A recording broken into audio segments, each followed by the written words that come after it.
Good morning, beloveds. Hola, hola, hola.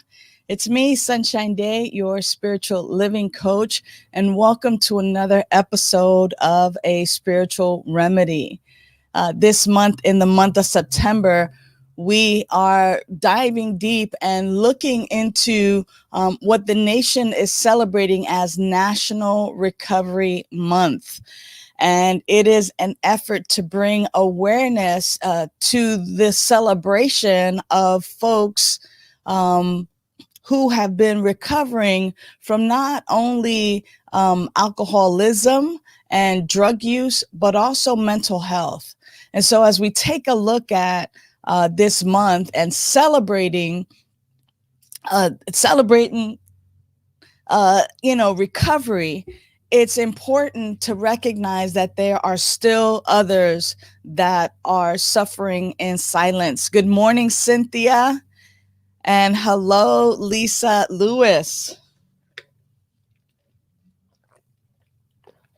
Thank you so much for being here today. You know, it is important for me as a spiritual living coach who really, what makes my socks roll up and down is, I provide spiritual tools and loving support to people in recovery so that your life is transformed. Lots of folks are suffering with anxiety, depression, alcoholism, addiction. They're suffering, from depression, suffering from despair. And, many times we don't look at that as addiction or even alcoholism. But, our natural state is not a state of despair or depression. It is not a state of pain and anxiety. Our natural state is actually a state of wholeness. Last month, we talked about wholeness, and we talked about it to the degree in that when we focus upon our wholeness, we get an opportunity to really experience the wholeness that we are. And this month, as we really look at National Recovery Month, I wanted to just take a few minutes to tell you a little bit about my story. I was born and raised in the Bronx, and drugs and alcohol were a regular thing in my neighborhood. Alcohol use was something that was done on the weekends at different events and, at family members' houses. I remember my godmother, I love her to bits, Tata. She was the hostess with the mostest. And when we would go to visit her, there was always alcohol flowing. She had a cabinet and it had all these pretty bottles in it and all kinds of stuff. And, I saw people drink with impunity. In other words, they did not have anything that seemed wrong. But again, I'm a kid. All the kids were told to go in the room and we would watch TV and play games in there. And, for me, alcohol was always a part of living for us. I had no clue that I had an allergy. And, I'm super, super grateful that by the time I was 23 years old, that my allergy was made manifest to such a degree. I mean, my alcohol use and misuse took me to a place where I didn't care about myself. I didn't care about others. it was pretty radical to say the least, and I'm actually downplaying it quite a bit. But I live to use and I use to live. The only natural and normal life was a life under the influence, and I figured everybody did something, so I might as well do something too. Good morning, Bertha.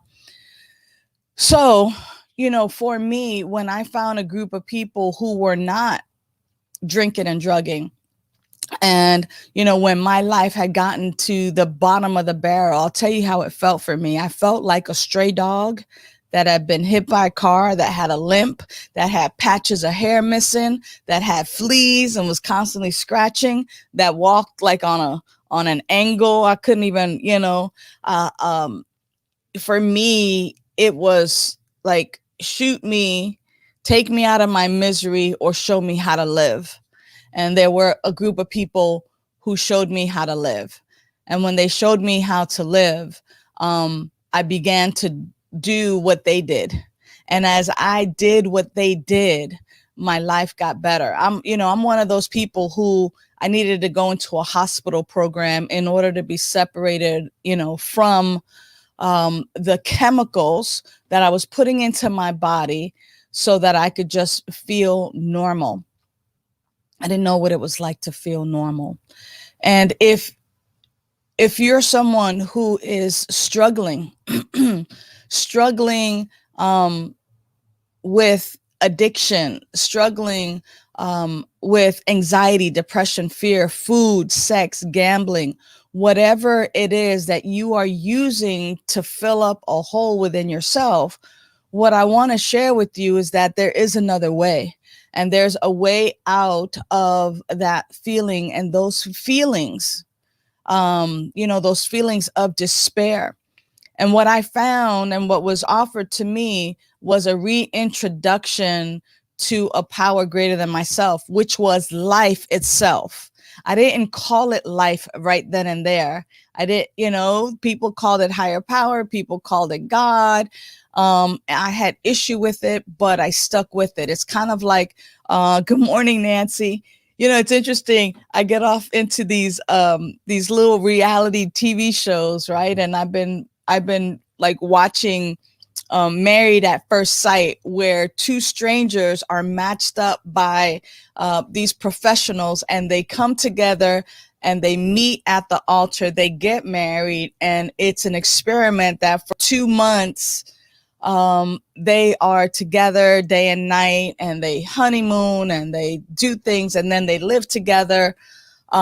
It's interesting. I bring that up because, how many times for me or for many of us are we kind of put together by what we might call fate, by higher power, by life itself, and we're introduced to a new way of living and a new way of being that is actually for our highest good.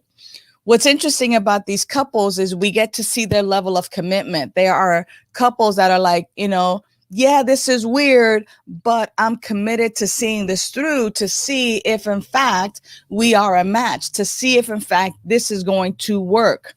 And what happens with so many people, bringing this back to recovery now, is that, we get placed in groups. Life has a way of putting us in front of people, places, and things that are actually for our good. And instead of us making a commitment to seeing it through, will this work for me?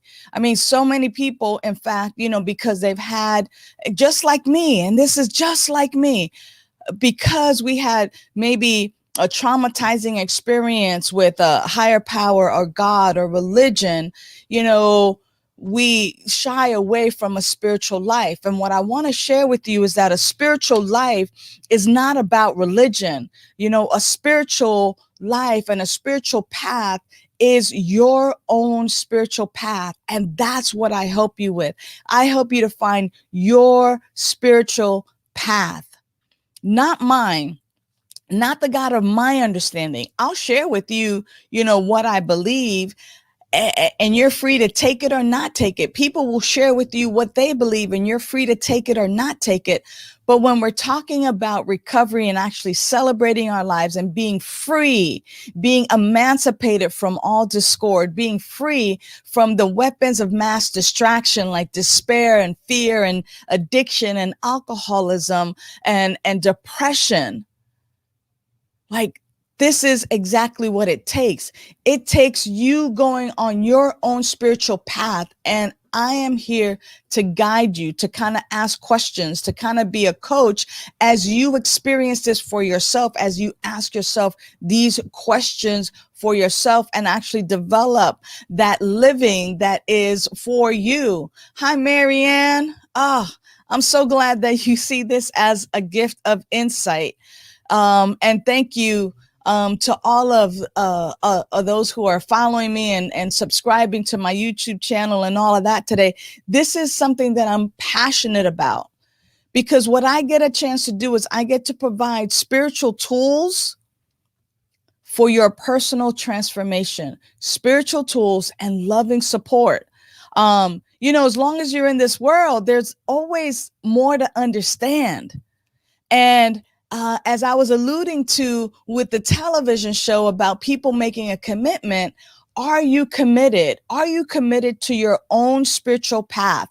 Again, not religion. And I'm not poo-pooing on religion. Religion has done some great things in life and maybe not such great things in life. But either way, are you committed to yourself, to giving yourself a break? I'm so excited that over 34 years ago that I had been so depleted and just so ready to surrender. And I surrendered and I didn't lose. I surrendered and I won. I won a new way of life. I won a new reality, a new experience for myself. And this is exactly what National Recovery Month is about. It's about celebrating the strides that individuals and communities have made because we are willing to look addiction and alcoholism and mental health in the face, and we're willing to say no more. Help is available. Loving support is available. Thank you, Laura. I love you.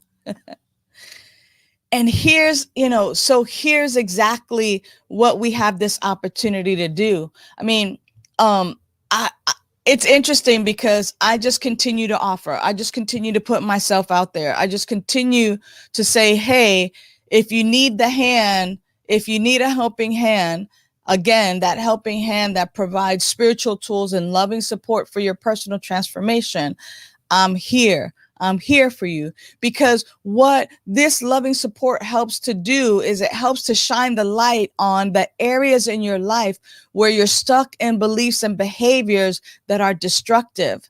These beliefs and behaviors that no longer support your expanded life.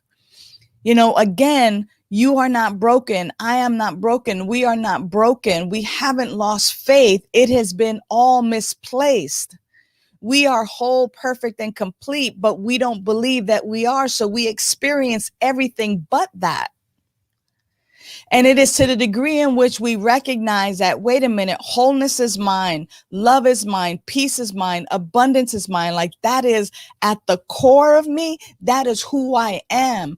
Everything else has been stuff that has been put upon us. And it is now time to be rid of that, to be rid of the things that no longer serve us. And so what has to happen, or what gets to happen when we get a chance to work together, is that we come to believe that by reconnecting with consciousness, with life itself, that it's then that we reestablish our health, that we reestablish our life and are living in peace, are living in joy, are living in abundance, and are living from the place of our health and our wholeness. And so the idea is to make a decision to focus on that connection with our higher power. Thank you, Bertha. This might be too long for the screen, but it says, you remind me of that truth of who, oh, there it is, of who I am, which fades in human experience. You're the guidance and reminds me there is joy in my life. Yeah. And it doesn't mean, thank you, Bertha, because Bertha knows this for sure. It doesn't mean that we're not going to experience sadness and that everything is going to be, unicorns and sunshine, even though it's sunshine in my life all the time. What it means is that the despair, the depression, the fear, all of that doesn't grab a hold of us and bring us down. What it means is that even in the midst of when we forget the truth of who we are, that there are these reminders and these practices that you have put in place for yourself that actually gently allow you to feel that for a spell, and then that gently guide you out of it. You see, because the bottom line is that I'm not here so that I can be your higher power. No, that's not even the deal. But I am here to introduce you to your own consciousness, to that power, that presence, that life, that indwelling spirit that is everywhere present. It is around you. It surrounds you. It's like the fish in the ocean who asked the other fish, where is the water? This thing called water, where is it? And it doesn't realize that it is surrounded by it. We are surrounded by consciousness. We are consciousness. Consciousness is the ground of all being. And during National Recovery Month, as we begin to actually celebrate our own recovery and go, hey, you know what? I've got this new, this date or this time, or hey, for this many years or months, I have been practicing abstinence, or I'm celebrating my recovery. I'm celebrating my recovery because once upon a time, my mental health was not a thing that I took care of, but it is now. And that's what we want to highlight and lift up, because even Jesus the Christ said, yea, though I be lifted up, I shall draw all onto me. So as we lift up, and as we're no longer afraid to say, yes, I suffered, in silence, or yes, I was, in the shooting galleries in the Bronx in the middle of the day when people were working, because I did not love myself and I wanted to, but I just didn't know how. And there I was sticking a needle in my arm, participating in suicide and killing myself slowly, maybe quickly, because I didn't know. I didn't know. And now I know. And now I have a practice. And now my life has changed. And so this is what we get to offer one another. Starting next week on the 21st, there is a great 6-week class. It's called Living the Serenity Prayer. And in Living the Serenity Prayer, we actually get a chance to live the Serenity Prayer. Many people recite it all the time, but we're going to be taking these 25 words and we're going to be taking it like word for word and really dissecting the words and really begin to live the Serenity Prayer. Even the word God, right? Higher power, life, love, grant me the serenity to accept the things I cannot change, courage to change the things I can, and wisdom to know the difference. I want to invite you during this month of National Recovery Month to join me in the 6-week class. I guarantee it will change your life for the better. Head on over to aspiritualremedy.com, aspiritualremedy.com, and go ahead and sign up for the class. It's $99. It's the best $99 you will spend in your life, and your life will change. This is one of the offerings that I have for you this month during, yes, you are in, Cynthia. Good morning. Yes, you've already registered. And so you're in. And so there are others who would love to join in. I would love to be there to guide you. So it's with me 6 weeks, 2 hours on Tuesdays on Zoom. And we get an opportunity to live the serenity prayer and see what you call forth in your life. It is powerful. It's changed my life each and every time I do it, whether I'm facilitating it or whether I'm taking it for myself. It is a game changer and a life changer. So head on over to aspiritualremedy.com and go ahead and sign up for that. Know that every Monday at 9 a.m. Pacific, I am here for you on YouTube, on Facebook. Tell your friends about it. Head over to my YouTube channel and subscribe. I'm trying to get to 1,000 subscribers so that, especially during National Recovery Month, that more and more people are exposed to this way of living, a way of living that is for your health, for your wholeness, for your highest good.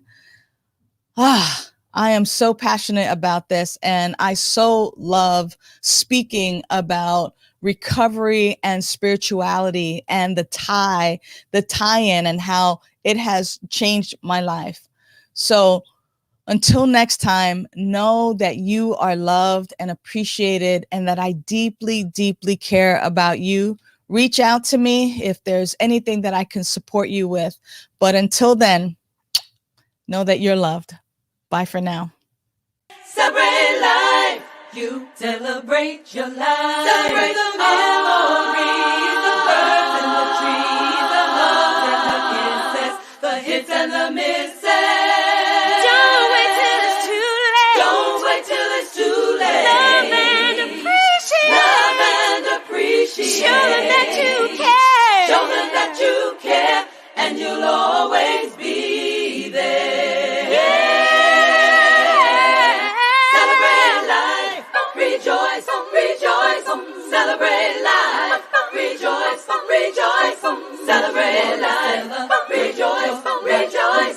Celebrate life. Rejoice, rejoice. Celebrate life. Rejoice, rejoice.